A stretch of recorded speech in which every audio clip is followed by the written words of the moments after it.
अस्सलाम वालेकुम वरहमतुल्लाहि वबरकातुहू। केसर टीवी का डिजिटल मीडिया प्लेटफॉर्म देख रहे हैं आप और मैं हूं मीर बुरहान पुलवामा से।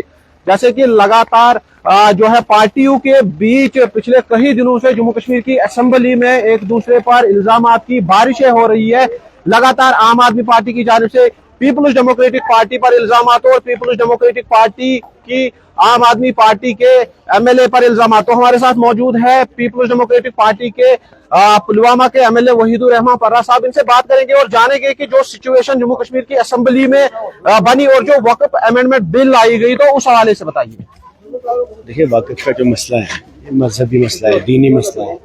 हमारी मस्जिदों का, ज़ियारतों का, कब्रिस्तानों का, और बदकिस्मती से इस मुल्क में नफरत की सियासत। 24 करोड़ मुसलमान इस मुल्क में रहते हैं और आने वाले वक्त में अगर हम आज इस वक्फ बिल के खिलाफ आवाज़ नहीं उठाएंगे, आने वाले वक्त में ये जो 24 करोड़ मुसलमान हैं उन्हें अपनी दरगाहों में, अपनी मस्जिदों में, अपनी ज़ियारतों में, अपनी कब्रिस्तानों में जाने की इजाज़त नहीं होगी। और इस मुल्क में जहाँ हमारे बुजुर्ग सालों साल रह रहे हैं, हज़ारों साल से जो दरगाह हैं, कब्रें हैं, उन पर दावा है ये वक्फ की बिल, और ये इस्लाम के ख़िलाफ़ है, ये दीन में मुदाखलत है। इस वजह से हम इस बिल की बहुत ज़्यादा, एक तो हम इसको कंडेम करते हैं और दूसरा हम इसकी मुखालफत करते हैं। और हमें उम्मीद थी कि जम्मू कश्मीर एक मुस्लिम मेजॉरिटी स्टेट है, यहाँ की हुकूमत इस वक्फ बिल के ख़िलाफ़ हिंदुस्तान के मुसलमानों को हौसला देगी और रेजिस्ट करेगी कि इस असम्बली में जहाँ 60 मुसलमान एमएलए है वो एक रेजोल्यूशन पास करेंगे जो हमने टेबल किया था। बदकिस्मती से वो रेजोल्यूशन इस असम्बली ने नहीं ऑन किया, इस हुकूमत ने एक्सेप्ट नहीं किया, और इस वक्त आने वाले वक्त में history will judge all of us that we have disappointed the Muslims of Jammu and Kashmir and Muslims of India. This bill is against the faith and this bill is against the institutions of Islam, the religious institutions. और किसी भी तरीके में कोई भी मुसलमान इसको accept करने के लिए तैयार नहीं है।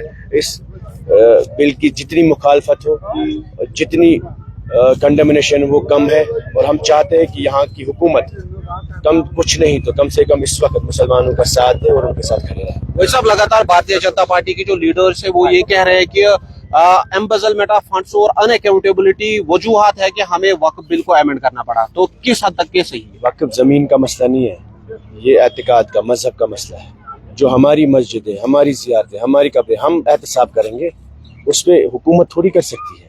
मुसलमानों की मस्जिदों पर कोई गैर मुसलमान थोड़ी फैसला कर सकता है। ये इंटरफेरेंस है फेथ में, मजहब में, हमारी ज़ियारतों पे, हमारी कब्रों में, हमारे बुजुर्गों के जो विरासतें हैं उस पर मुदाखलत है, और किसी भी तरीके में ये एक्सेप्टेबल नहीं होगा मुसलमानों। हिंदुस्तान में 24 करोड़ मुसलमान रहते हैं जिन्हें लगता है कि हमारे दीन पर इंटरफेरेंस किया जा रहा है। और हम चाहते थे कि Jammu Kashmir Muslim majority state है, 60 एमएलए है मुसलमान, और बदकिस्मती से हम भी उस असेंबली में है।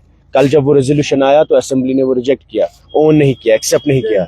नतीजा ये है कि कहीं ना कहीं मुसलमानों में खदशा है इस मुल्क में कि इस बीजेपी जैसी पार्टी में, या यहाँ हुकूमत मुसलमानों की थी, 60 मुसलमान एमएलए एक रेजोल्यूशन कर सकते थे। कल को जब आपकी मस्जिदों पर आपको नमाज नहीं पढ़ने देंगे, कल को आपको अपनी कब्रिस्तानों में दफन नहीं होने देंगे, अपने दरगाहों पे जाने नहीं देंगे, ये बीजेपी इसको लैंड की तरह देखते हैं, प्रॉपर्टी की तरह देखते हैं। It's not asset issue, it's not a land issue, it's not a property issue.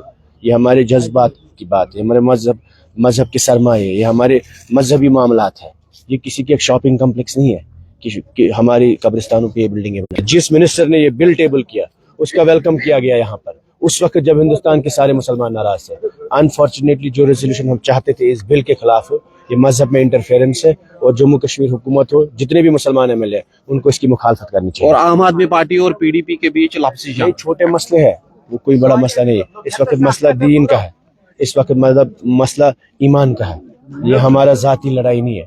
हम चाहते हैं कि वक्फ के खिलाफ जो असॉल्ट है इस वक्त, मुसलमानों के मज़ारों पे जो असॉल्ट है, उसके खिलाफ मुसलमान मिलकर रेजिस्ट करे और इस बिल की मुखालफत करें। 82,000 डोमिसाइल्स जो है नॉन स्टेट सब्जेक्ट्स को दिए गए, तो इस पर आपका क्या कहना है? बहुत बड़ा कंसर्न है। 2 साल में करीब 1 लाख लोगों को डोमिसाइल मिली है, 5 साल में कितनों को मिली है वो पता नहीं है। हमने ये सवाल डाला था, 2 साल का जवाब मिला है, बाकी नहीं मिला है। बट हम चाहते हैं कि इस पे इन्वेस्टिगेशन होनी चाहिए और इन सर्टिफिकेट्स को कैंसिल करना चाहिए। वही साहब आखिरी सवाल, जैसे कि ये कहा जा रहा है कि वही साहब पुलवामा के एमएलए हैं, तो पहले पुलवामा पे फोकस रहना चाहिए, उसके बाद बाकी जो हमारे डिस्ट्रिक्ट है उन पे फोकस रहना चाहिए, या बाकी जो मुद्दे हैं उन पर फोकस रहना चाहिए। तो इस हवाले से पुलवामा के एक मुद्दे पे यहाँ की सड़क, यहाँ का हॉस्पिटल, यहाँ के रोड, हर चीज़ पे फॉलो कर रहे हैं, असेंबली से, ऐवान से। लेकिन जहाँ मजहब की बात होगी वहाँ पुलवामा को वेट करना पड़ता है, और हमने कुर्बानियाँ दी है, हमने 70 साल तक कुर्बानियाँ दी। आज दीन के मसले पे मैं सड़क, नाली या लैट्रीन मांगने नहीं जाऊंगा वहाँ पर। पहले दीन की बात होगी, मजहब की बात होगी, कब्रिस्तान की बात होगी, उसके बाद बाकी गांव की बात। वैसा आखिरी सवाल, कहाँ तक जाएंगे आप इस वक्त बिल को अपोज करने? हम लड़ेंगे, बिल्कुल लड़ेंगे। आपने देखा पिछले 3 दिनों में इतना हंगामा हुआ, सबसे पहला रेजोल्यूशन हमने दिया, चाहे असेंबली हो, पार्लियामेंट हो, सड़क हो, हम गांव लड़ेंगे। कल को जब हमारी मस्जिदों पे ताले चढ़ेंगे, हमें उस वक्त भी निकलना है, उससे पहले हम कोशिश करेंगे घर घर जाके कि ये जो बिल है ये हमारे दीन के खिलाफ है, हमें कबूल नहीं। शुक्रिया हमारे साथ बात करने के लिए। घर घर जाएंगे, गली गली जाएंगे, सड़क सड़क जाएंगे, डिस्ट्रिक्ट डिस्ट्रिक्ट जाएंगे, और जहां कहीं भी जाना है वहां पर जाएंगे वक्फ अमेंडमेंट बिल को अपोज करने के लिए। ये कहना है वहीदुर रहमान पर्रा, जो कि पीपल्स डेमोक्रेटिक पार्टी के सीनियर लीडर है और पुलवामा के एमएलए है, और इनका ये भी कहना है कि जो लोग ये कह रहे हैं कि वहीदुर रहमान पर्रा पुलवामा की बात नहीं करते हैं, तो उन लोगों तक ये मैसेज है कि जहां पर मजहब की बात आए वहां पर बाकी सब चीजों को छोड़कर पहले इस चीज के लिए अपोज करना है। और इनका यह भी कहना है कि जितने भी मुद्दे पुलवामा के हैं वो हल करके ही रहेंगे। दीजिए इजाजत, अल्लाह निगहबान।